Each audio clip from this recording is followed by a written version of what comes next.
A friend of mine recently received a traffic ticket. Curious about his whereabouts, he checked his GPS history. What he found left him stunned. His timeline revealed a minute-by-minute breakdown of his day, where he went, how long he spent at each location, and even the names of the places he visited. It was as if someone had been shadowing his every move. This level of detail isn't unique to him. Google doesn't just know your basic details like your name, date of birth, and contact information. It knows so much more: your habits, preferences, and daily routines. Every search you've made and every YouTube video you've watched feeds into its algorithms to recommend content and, more importantly, to serve ads tailored just for you. But that's just scratching the surface. The extent of the surveillance. Google knows what you purchased, where you visited, and how frequently you travel. Its location tracking, tied to your GPS, creates a detailed map of your movements. Every photo you take is tagged with metadata, dates, times, and exact locations. That visit to a pharmacy or a late-night stop at a bar? It's logged. This isn't occasional or incidental. It's daily, relentless, and frequently more detailed than your memory. And here's the kicker. All this data is stored indefinitely, ready to be accessed at any moment, often uncovering things you've long forgotten. For many, this realization is unsettling. But what's even scarier is that we have agreed to it. Most of us embrace it, willing trading our privacy for convenience. Think about it. How long can you go without checking your phone? 30 minutes? Maybe an hour?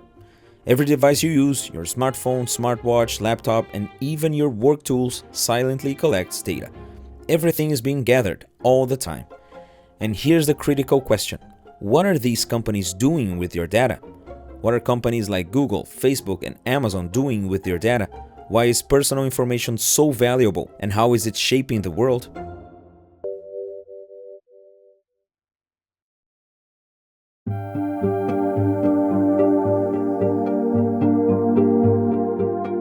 This is a case that highlights the very real dangers of losing our privacy. It all began in 1969 when Jane Roe filed a lawsuit against the state of Texas, challenging its laws that ban abortion even in cases of life-threatening danger to the mother or sexual assault. Texas, represented by prosecutor Henry Wade, defended the legislation.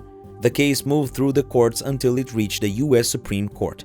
In a historic 7-2 decision, the court ruled in Roe's favor, asserting that a woman's right to choose an abortion was private matter between her and her doctor, at least during the first trimester of pregnancy.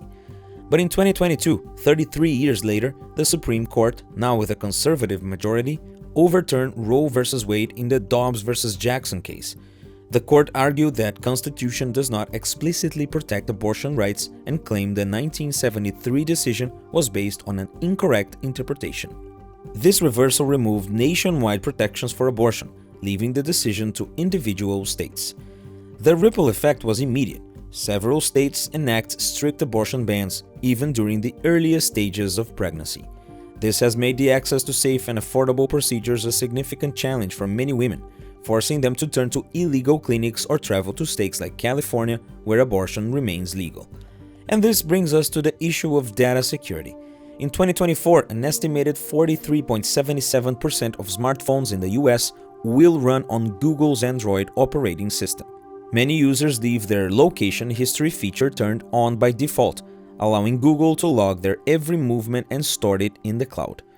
If a woman were to visit an illegal clinic, Google could, in theory, have evidence of her visit, and this information could be used against her in court. Since Texas banned both abortion and gender transition therapies for minors, many women and parents have crossed state lines to seek services in other locations, or turn to clinics that discreetly defy the law. For instance, in 2022, it was revealed that the Texas Children's Hospital continued offering gender transitional treatments for minors, despite announcing a halt. Reports show that staff avoided documenting these procedures in medical records to prevent leaving a trail.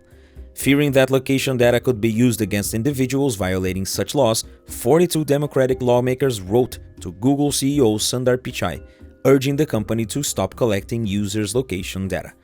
Google responded by agreeing to change its data storage policies. Location history is now stored only on users' devices, where it can be easily deleted. Additionally, Google introduced an automated system to delete sensitive data, such as visits to abortion clinics, medical facilities, and rehabilitation centers. This means that even Google no longer has access to certain location data, and by extension, neither do authorities, even when armed with a court order. I first encountered Google's location tracking when I lived in Canada. I bought a phone with location services turned on by default. Whenever I left the restaurant where I worked, Google prompted me to leave a review. It didn't take long for it to feel intrusive. Wasn't it clear I wasn't there to eat? After 2 weeks, I turned off location tracking. Toronto's very easy to navigate, so I didn't need GPS anymore. Later, I inherited an old Apple phone. Apple claims all user data is encrypted end-to-end, making it inaccessible even to the company. However, there's a loophole. Data stored in iCloud can be decrypted because Apple retains the encryption keys. This allows authorities to access it with a court order. While tech companies often claim they're protecting your privacy, they're disguising how they collect your data, because their profits depend on it. As the market value of our data continues to soar, the erosion of privacy has become an inevitable trade-off. Personally, the idea of tech companies storing our habits doesn't feel shocking, nor does it make me paranoid about 24/7 surveillance. Typically, sharing data can make our lives easier, but trusting these companies with personal information is a different matter. And that's where we're struggling right now. Scandals like Cambridge Analytica, where Facebook sold data from millions of Americans to influence the 2016 election, show the risks. And data breaches, on average, such events occur every 39 seconds. The system has glaring deficiencies, making the right to privacy feel like a distant, almost naive dream. So, is this the end of the road? Can we do nothing to rein in these companies, or must we trade away fundamental rights like privacy and freedom of movement just to access their services?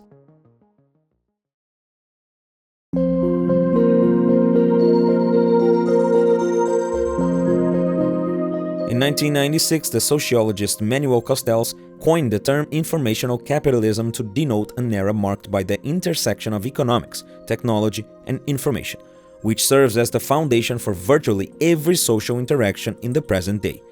The tech giants were quick to understand this. They built their business models around collecting and monetizing information through their products and services.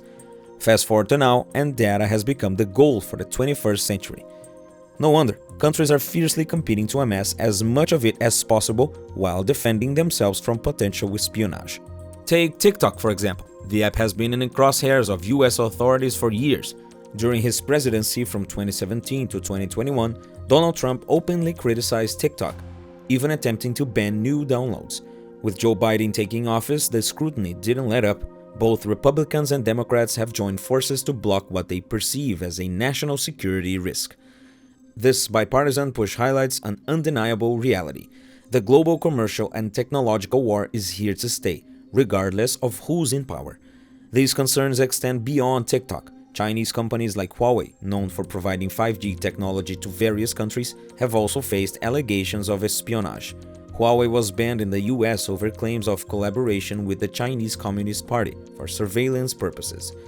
Amid growing privacy concerns, companies like Apple have taken action. With the release of iOS 14.5, Apple introduced a simple yet highly effective tool, App Tracking Transparency. Now, apps must ask for explicit permission to track your activity.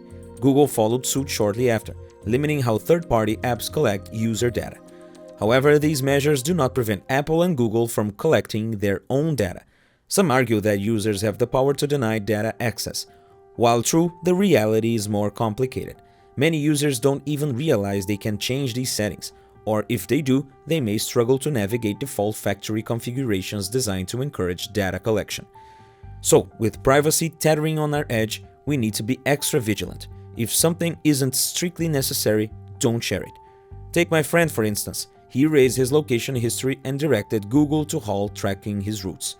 It might seem like a small change in his digital habits, but it means a significant leap in protecting his data.